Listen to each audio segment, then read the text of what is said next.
Ces jeunes Américains ont vécu une très mauvaise semaine. Alors pour évacuer le stress, ils ont trouvé la méthode hurler le plus fort possible au bord du lac Michigan. Et non, ils ne sont pas forcément fans du tableau de Munch. L'initiative est vraiment toute récente. Elle a débuté fin juin à Chicago, dans le nord des États-Unis.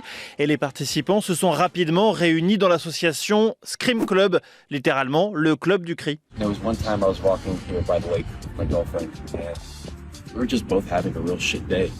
I asked her, "Hey, do you want to go scream into the lake?" She was like, "Yeah."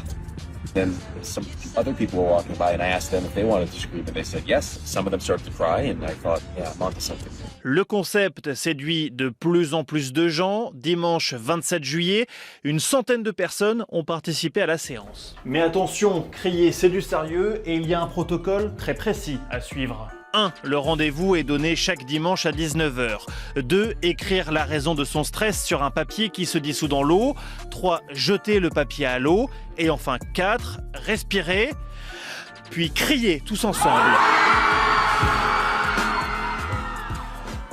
Mais ce phénomène amusant cache aussi une réalité inquiétante. Près de 6 Américains sur 10 disent ressentir un épuisement professionnel.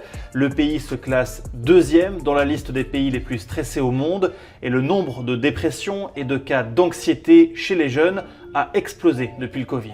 Alors cette thérapie par le cri marche si bien à Chicago que les organisateurs envisagent déjà de former d'autres Scream Clubs à travers tout le pays.